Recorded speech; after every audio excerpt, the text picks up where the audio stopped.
सरकार जितना भी हमने पाप करते नहीं सोन सरकार एक ना एक दिन भोगे के बाद हमने के ये जन्म में ना अगला जन्म में भी सधावे के बाद, लेकिन सधावे के बाद जरूर। कैसे तो मिट्टी न छापी कैल पाप के, अरे केतनो साबुन लगईब, इस साबुन से धोआए वाला नहीं खे ये जयराम भैया। तो मिट्टी न छापी कैल पाप के, अरे केतनो साबुन लगईब, अरे एह जन्म नाही तो वह जन्म में चुकईब, वह जन्म में चुकईब।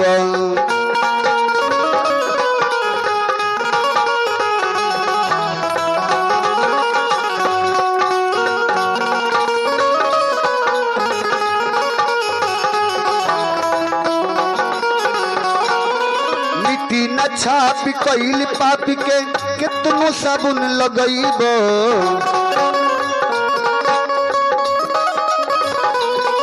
अरे मिट्टी न छाप कैल पाप के कितनो साबुन लगईब, यह जन्म नाही तो वह जन्म में चुकईब, वह जन्म में चुकईब।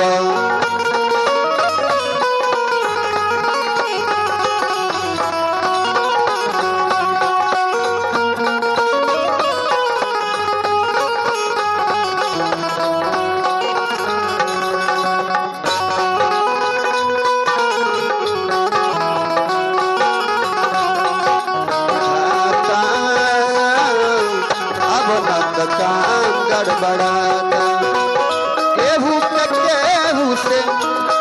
के केहू से निमही ननाता विधाता, अब न गड़बड़ाता।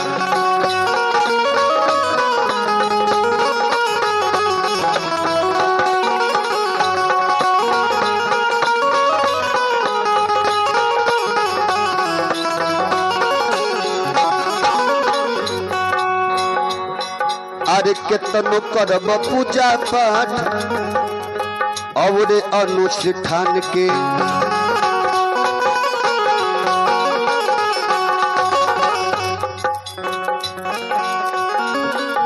अरे प्रभु के दरबार में पुकार होई नाम के।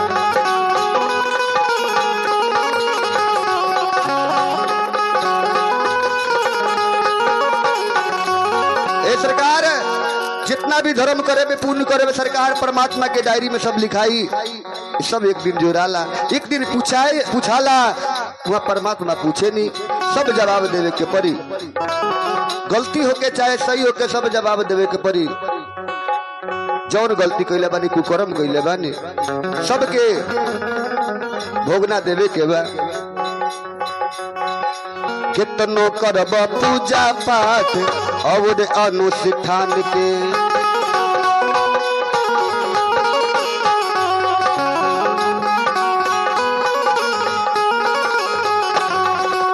प्रभु के दरबार में पुकार होई नाम के।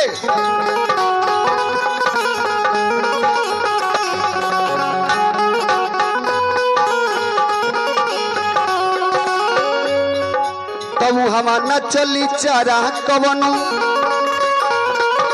मुहवा कहाँ छुपैब, मुहवा न चली चारा कवनो, मुहवा कहाँ छुपैब, एह जन्म नहीं तो वह जन्म में चुकैब, वह जन्म में चुकैब।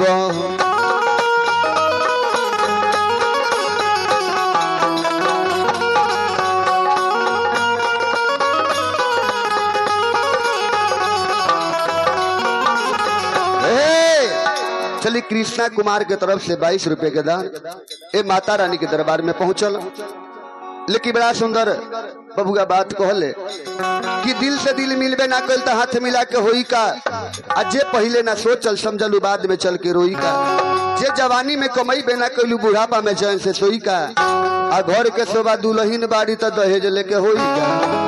हाँ हम तो कहने की झगड़ा करे के नुआ गई। हाँ चलिए हरिओम कुमार की दादी जी, हाँ दादी जी के तरफ से 11 रुपए के दान है। तक ना वो चीन ली तो रखे गाँव का हुआ कि ना। चलिए आरती कुमारी के तरफ से 12 रुपए के दान। चलिए अजय शाह के हाँ संजय शाह के धर्म पत्नी जी के तरफ से 21 रुपए के दान ये माता रानी के दरबार में पहुंचल।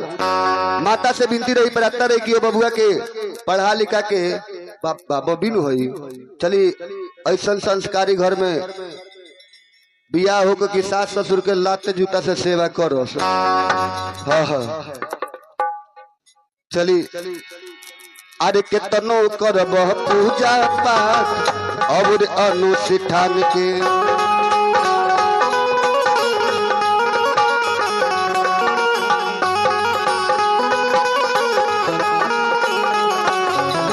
अरे प्रभु के दरबार में पुकार होई नाम के।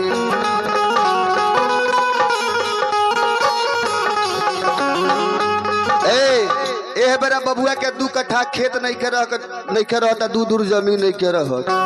दहेज में मोटरसाइकिल चाहिए सुपर।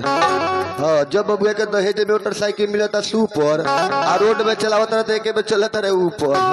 हाँ गोरे टूटल रहता ना हाथे टूटत हाँ तो दहेज मिलता 1-1.5 लाख काहेला वही में देवेला काहे हारल बनी का हंसत रही। मुहावा न चली कबनो चारा अरे मुहावा कहाँ छुपैबो यह जन्म नहीं तो वह जन्म में चुकैबो वह जन्म में चुकैबो।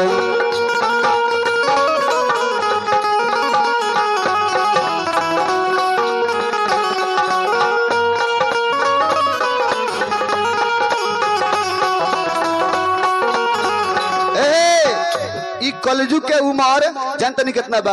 एक कलजुग के उम्र 4,32,000 बाटे जेमे 57,000 बरस बीतल बा। अभी देख ली का देखे के मिलल। अभी लिपस्टिक नु रगड़ाता आ कुछ दिन में कुछ वो खत्म हो जाए। सरकार 57,000 बरस बीतल बा अभी सब बाकी के हिंग पड़ल बाटे। 13 गो चरण होला। अभी पंडित जी लोग प्रथम चरण पढ़ावेला, अभी पहिल के चरण, अभी 12 गो चरण बाकी है बाटे। भगवान के लोग लाठी से मारे पड़ी, भगवान भाग के गई है और फिर भगवान के दोबारा जन्म हुई आई कलयुग के संहार करी। चलिए अदालत शाह जी के धर्म पत्नी जी की तरफ से 21 रुपए के दान परमात्मा के दरबार में पहुंची। लेकिन जितना पाप होता अगर थोड़ा सा भी पुण्य हो कि तो सारा पाप कट जाए। अरे पाप के पलरा भारी होई धर्म तब का करी।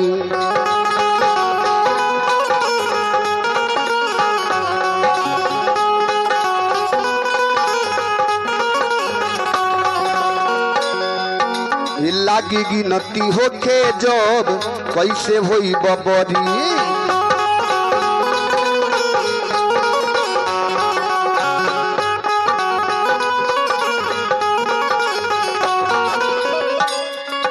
तो फिर जन्म दोबारा लेबो अरे फिर जन्म दोबारा लेबो केतनो गंगा न होइबो एह जन्म नहीं तो वह जन्म में चुकैबो वह जन्म में चुकैबो।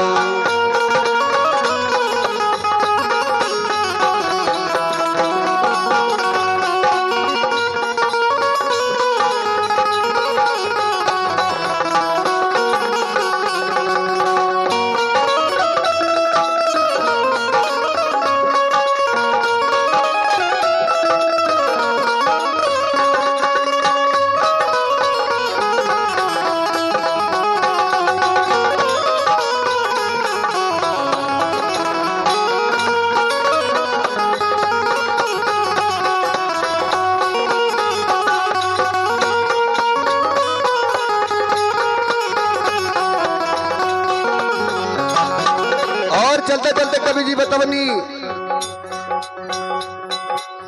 पांडे में से देवे संदेश यही जे गलती सुधार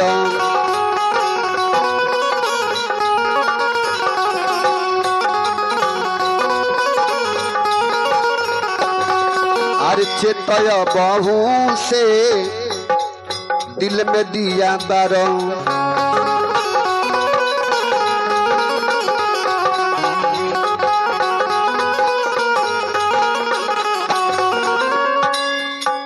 अरे मिलन होई जमदूत से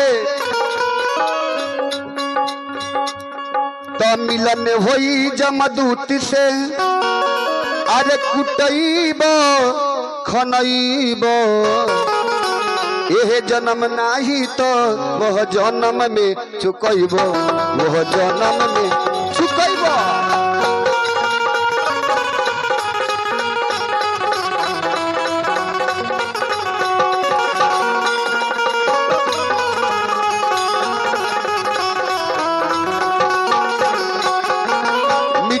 छाप कैली पाप के कितनो साबुन लगईब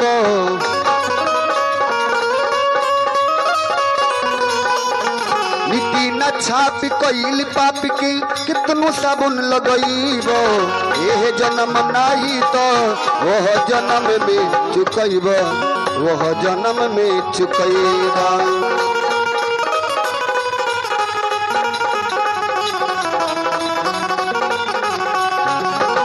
यह जन्म नाही तो यह जन्म नाही तो यह जन्म नाही तो वह जन्म में चुकईब वह जन्म।